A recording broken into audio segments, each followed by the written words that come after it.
Director പോലും അറിയാതെ റിലീസായ ഒരു സിനിമ. വാവ ആദിയർ എന്ന് പറഞ്ഞിട്ട് കാർത്തിയുടെ സിനിമ ഇന്നലെ റിലീസായിട്ടുണ്ടായിരുന്നു. അപ്പൊ ആരും അറിഞ്ഞില്ല എന്നുള്ളതാണ് സത്യം. ഞാനും അങ്ങനെ അറിഞ്ഞിട്ടൊന്നും പോയതല്ല. ഞാനിപ്പം ഇന്നലെ കുറച്ച് ഫ്രീ ടൈം ഉണ്ടായിരുന്നു വൈകുന്നേരം. അപ്പം ഏതെങ്കിലും സിനിമയ്ക്ക് പോകാമെന്ന് വിചാരിച്ചിട്ട് ഇങ്ങനെ ഡിസ്ട്രിക്ട് ആപ്പ് എടുത്ത് നോക്കിയപ്പോൾ അതിൽ വാവ ആദിയർ എന്ന് പറഞ്ഞ സിനിമ നടക്കുന്നു. അപ്പൊ ഇതിന്റെ ട്രെയിലർ ഞാൻ നേരത്തെ കണ്ടിട്ടുണ്ട്. അപ്പോഴാണ് ഞാൻ അറിയുന്നത് ഈ സിനിമ റിലീസായത്. അന്ന് പിന്നെ കണ്ടേക്കാം എന്ന് വിചാരിച്ചിട്ട് ടിക്കറ്റ് ബുക്ക് ചെയ്തു. വൈകുന്നേരം 6 മണിക്കുള്ള ഷോയ്ക്ക് AC സിനിമാസിലേക്ക് ടിക്കറ്റ് ബുക്ക് ചെയ്തു. അവിടെ ചെന്നപ്പോഴാണ് ഒരു ഈച്ചക്കുഞ്ഞു പോലും ഇല്ല. അത്രയും ആ ഒരു തിയേറ്ററിൽ പാർക്കിങ്ങിൽ എന്റെ വണ്ടി മാത്രം. പാർക്കിംഗ് ചെന്നപ്പോൾ ഫുൾ ഒഴിഞ്ഞടക്കം ഞാൻ കാറൊക്കെ പാർക്ക് ചെയ്ത് ഇറങ്ങി വന്നപ്പോഴേക്കും ആ തിയേറ്ററിലെ എംപ്ലോയീസ് ആയിട്ടുള്ള 2 പേരുണ്ടായിരുന്നു. അവരെന്നോട് പറഞ്ഞു, സാറ് കുറച്ച് വെയിറ്റ് ചെയ്യണം, ഇപ്പൊ ആകെ 3 പേരേ ആയിട്ടുള്ളൂ, ഇനി ഒരു 2 പേരും കൂടെ വന്നു കഴിഞ്ഞാൽ നമുക്ക് ഷോ തുടങ്ങാം. അങ്ങനെ ഞാനൊരു 5 മിനിറ്റോളം അവിടെ നിന്നപ്പോഴത്തേക്കും 2 പേരും കൂടെ വന്നു. പിന്നെ ഞാൻ ഈ ഡിസ്ട്രിക്റ്റിലെടുത്ത ടിക്കറ്റ് അവിടെ ബോക്സ് ഓഫീസിൽ കൊണ്ടെടുത്തത് ടിക്കറ്റായിട്ട് കൺവേർട്ട് ചെയ്യണം അവിടെ. അങ്ങനെ അത് ടിക്കറ്റായിട്ട് കൺവേർട്ട് ചെയ്തിട്ട് നേരെ സിനിമയ്ക്ക് കയറി.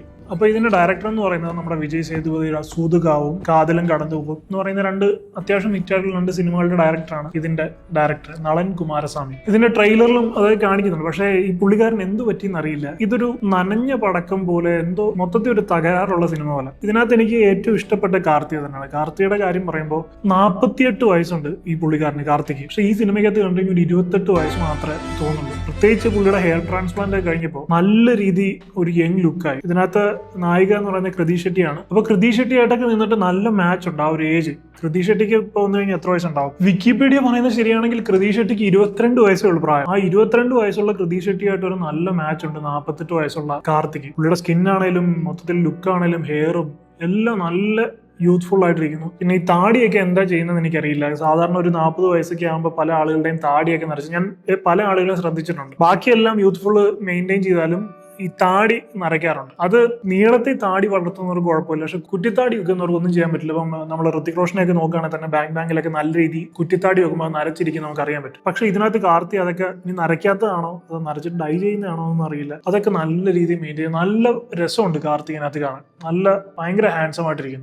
ഞാൻ പൊതുവെ കാർത്തിയെ പണ്ടോട്ട് ഇഷ്ടമാണ്. സൂര്യ കാർത്തി 2 പേര് വെച്ചാൽ ആരും ഇഷ്ടമെന്ന് ചോദിച്ചു കഴിഞ്ഞാൽ എന്റെ ഫേവറേറ്റ് ആക്ടർ കാർത്തിയാണ്. പലർക്കും അതിൽ എതിരെ അഭിപ്രായം ഉണ്ടാവും. പക്ഷെ എനിക്ക് സൂര്യയെക്കാളും കുറച്ചുകൂടെ ഒരു ആറ്റിറ്റ്യൂഡ് മാനറിസംസ് ഒക്കെ കാർത്തിയുടെയാണ് കുറച്ചുകൂടി ഇഷ്ടം. ഞാൻ പയ്യെ കണ്ട് കാർത്തി ഫാൻ ആയതാണ്. അപ്പൊ അങ്ങനെ കാർത്തിയുടെ സിനിമയാണല്ലോ എന്ന് കരുതി കാണാൻ പോയതാണ്. പക്ഷെ മൊത്തത്തിൽ പടം എന്തൊക്കെയോ പോലെ ഇതൊരു ഫാന്റസി സിനിമയാണ് കേട്ടോ. ആദ്യം തന്നെ പറയാം, ഫാന്റസി സിനിമയാണ്. വാദിയാർ എന്ന് പറഞ്ഞു കഴിഞ്ഞാൽ നിങ്ങൾക്ക് എല്ലാവർക്കും അറിയാം MGR ആണ് വാദിയാർ. അതുമായിട്ട് റിലേറ്റഡ് ആയിട്ടുള്ള ഒരു സിനിമയാണ്. ഇതിനകത്ത് മറ്റ് പ്രധാന കഥാപാത്രങ്ങളൊക്കെ നോക്കുകയാണെങ്കിൽ കാർത്തി മെയിൽ ലീഡ്, കൃതി ഷെട്ടി ഫീമെയിൽ ലീഡ്, സത്യരാജ് ഉണ്ട്, ഒരു മെയിൻ ആന്റഗോണിസ്റ്റ്, ഒരു മെയിൻ വില്ലൻ റോളിൽ സത്യരാജ് ഉണ്ട്, ശില്പ മഞ്ജുത എന്ന് പറയുന്ന ഒരു ആക്ട്രസ് ഉണ്ട്, രാജ് കിരൺ ഇപ്പൊ സ്ഥിരമായിട്ട് താത്ത റോൾസ് ആണല്ലോ എല്ലാത്തിലും ചെയ്യുന്നത്. രജനി മുരുകനകത്ത് നമ്മുടെ ശിവകാർത്തികന്റെ താത്തയായിട്ട് അഭിനയിച്ചു. ഇതിനകത്ത് നമ്മുടെ കാർത്തിയുടെ അപ്പനാണ് രാജ് കിരൺ. അദ്ദേഹം ഒരു ഡൈഹാർഡ് MGR ഫാനാണ്. അപ്പൊ നിങ്ങൾക്ക് ബാക്കി കഥയൊക്കെ ഊഹിക്കാം എന്തായിരിക്കും സംഭവം എന്നൊക്കെ. പിന്നെ ആനന്ദരാജ് ഉണ്ട്. അപ്പം ഈ ആനന്ദരാജ് അതുപോലെ തന്നെ രാജ് കിരൺ ഇവരൊക്കെ ഡൈഹാർഡ് MGR ഫാൻസ് ആണ്. ആനന്ദരാജ് എന്ന് പറയുന്നത് ഫുൾ ടൈം ഒരു MGRന്റെ ഗെറ്റപ്പ് ഒക്കെ ഇട്ട് നടക്കുന്ന ഒരു ഭ്രാന്ത് പിടിച്ച ഫാൻസ് ഉണ്ടല്ലോ, അതുപോലൊരു ഫാനാണ്. ആനന്ദരാജിനെ നിങ്ങൾക്കറിയാം, നമ്മുടെ പേര് പറഞ്ഞാൽ ചിലപ്പോൾ മനസ്സിലാവില്ല, റോള് പറഞ്ഞാൽ മനസ്സിലാവും. സത്യത്തിനകത്ത് താടി മുടിയൊക്കെ വളർത്തിയ പോലീസുകാരൻ, ആ പൃഥ്വിരാജ് കൊണ്ട് കൂട്ടിയിടുന്ന പുള്ളിക്കാരൻ. അപ്പൊ അങ്ങനെ സിനിമ തുടങ്ങി 5 പേരുമായിട്ട് സിനിമ കാണുന്ന ഒരു പ്രത്യേക എക്സ്പീരിയൻസ് ആയിരുന്നു. 5 ഉള്ളൂ. കാരണം എന്റെ ഫ്രണ്ട് 2 പേര്, ബാക്കിൽ ഒരാൾ, ഞാൻ, പിന്നെ വേറൊരാൾ അവിടെ ഇരിപ്പുണ്ടായിരുന്നു. ഇറങ്ങിപ്പോയപ്പോൾ ഒരാളെയും കൂടെ കണ്ടു. പിന്നെ മൊത്തത്തിൽ 5 പേരാണ് ഞാൻ ആ തിയേറ്ററിൽ കണ്ടത്. 5 പേരൊക്കെ ഇട്ട് ഷോ തുടങ്ങുമെന്ന് ചോദിച്ചു കഴിഞ്ഞാൽ തുടങ്ങി. അതാണ് ചരിത്രം വഴിമാറും എന്ന് പറയുന്ന പോലെ ഷോ നടന്നു. സംശയമുള്ളവർക്ക് AC സിനിമാസ് വിളിച്ച് അന്വേഷിക്കുക. അങ്ങനെ ഷോ കണ്ടു. പക്ഷെ ഒരു രസമാണ് കേട്ടോ. ഇതുപോലെ വലിയ ആളൊന്നും ഇല്ലാത്ത തിയേറ്ററിൽ ഇങ്ങനെ ഇരുന്ന സിനിമ ആണെന്നൊരു പ്രത്യേക വൈബ്. പക്ഷെ പടം എന്ന് പറഞ്ഞു കഴിഞ്ഞാൽ ചിലർക്ക് ഇഷ്ടപ്പെടാം, ചിലർക്ക് ഒട്ടും ഇഷ്ടപ്പെടില്ല. എന്നെ സംബന്ധിച്ച് എനിക്ക് അത്രയ്ക്ക് അങ്ങോട്ട് ഇഷ്ടപ്പെട്ട ഒരു സിനിമയാണെന്ന് ഒരിക്കലും പറയാൻ പറ്റില്ല. കാരണം മൊത്തത്തിൽ കുറച്ച് കഴിയുമ്പോൾ നമുക്ക് ബോർ അടിക്കുന്നുണ്ട്. പിന്നെ ഞാൻ പറഞ്ഞ പോലെ ഫാന്റസി സൂപ്പർ നാച്ചുറൽ ടൈപ്പ് പടമാണ്. പിന്നെ നമ്മുടെ അന്യനകത്ത് വിക്രം ചെയ്യുന്ന പോലത്തെ ഒരു ഐറ്റം ഇതിനകത്ത് കാർത്തി ചെയ്യുന്നുണ്ട്. അതൊക്കെ ഒരു വെറൈറ്റി സാധനമായിരുന്നു. പക്ഷെ അതൊന്നും അങ്ങോട്ട് ഏറ്റില്ല എന്നുള്ളതാണ്. ഭയങ്കര ശോകമായിരുന്നത്. അത്രയ്ക്ക് അങ്ങോട്ട് സെറ്റ് ആയില്ല. പിന്നെ ഒരു 2-3 പാട്ടുകളുണ്ട് അതിനകത്ത്. കൃതി ഷെട്ടിയെ കാണാൻ നല്ല രസമുണ്ടായിരുന്നു. മൊത്തത്തിൽ അവരുടെ ആ ഒരു ഫിസിക്കും ലുക്കും ഒക്കെ നല്ല ഭംഗിയുണ്ടായിരുന്നു. പെർഫോമൻസ് വൈസ് ഇതിനകത്ത് സത്യരാജ് ഒരു വെപ്പ് പല്ലൊക്കെ വെച്ചിട്ടാണ് അഭിനയിക്കുന്നത്. ഇങ്ങനെ ഒരു പല്ലിങ്ങനെ കുറച്ച് ഇറങ്ങിയ ആൾക്കാരൊക്കെ നമ്മൾ കാണില്ല, അതുപോലത്തെ ഒരാളായിട്ടാണ്. താഴേക്കിടയിൽ നിന്ന് പൊങ്ങി പൊളിറ്റിക്കലി വലിയൊരു മുകളിലേക്ക് വന്ന ഒരാളായിട്ടാണ്. പിന്നെ കുറച്ച് ഫൈറ്റ്സ് ഉണ്ട്. ആ ഫൈറ്റ്സ് എല്ലാം വേറൊരു പേഴ്സണാലിറ്റിയിൽ പോയിട്ടുള്ളൊരു ഫൈറ്റ്സ് ഒക്കെയാണ്. അതും കുഴപ്പമില്ല, നല്ല അത്യാവശ്യം കണ്ടിരിക്കാൻ പറ്റുന്ന കുഴപ്പമില്ലാത്ത ഫൈറ്റ്, കുഴപ്പമില്ലാത്ത 2-3 പാട്ടുകൾ. മൊത്തത്തിൽ ഒരു അവിയൽ പരുവത്തിലുള്ള സിനിമ എന്ന് വേണം പറയാൻ. ഇവിടെ നിന്ന് ഇറങ്ങുകയും ചെയ്തു.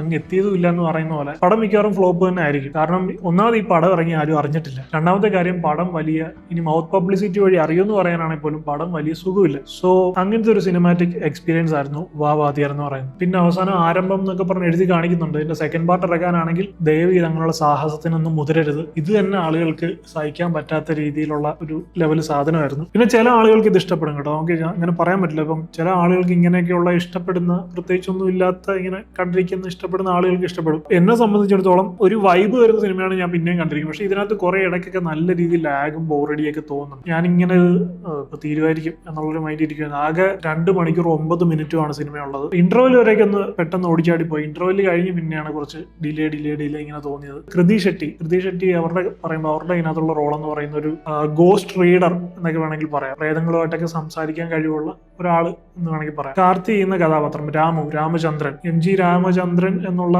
MGRന്റെ പേര് രാജ്കിരൺ വലിയൊരു MGR ഫാൻ ആയതുകൊണ്ടും ആ ഒരു അയാളുള്ള സ്നേഹത്തിന്റെ പേരിലാണ് കാർത്തിക് ഇതിനകത്ത് രാമചന്ദ്രൻ എന്ന് പേരിടുന്നത്. അതുപോലെ തന്നെ സമൂഹത്തിൽ നടക്കുന്ന അനീതിയെ ചോദ്യം ചെയ്യാനായിട്ട് ഈ ഒരു പോലീസ് ഓഫീസറായിട്ട് മാറണം എന്നും രാജ്കിരൺ പറഞ്ഞിട്ട് അങ്ങനെ താത്താടെ ആഗ്രഹത്തിന് വേണ്ടിയിട്ടാണ് ഇയാൾ ഒരു പോലീസ് ഓഫീസറാണ്. അവിടെ നിന്ന് എങ്ങനെയാണ് കഥയും കാര്യങ്ങളൊക്കെ പോകുന്നത്. അപ്പോൾ നിങ്ങൾക്ക് വേണമെങ്കിൽ പോയി കാണാം, അല്ലെങ്കിൽ താല്പര്യം ഇല്ലെങ്കിൽ OTT വരുമ്പോൾ കാണാം.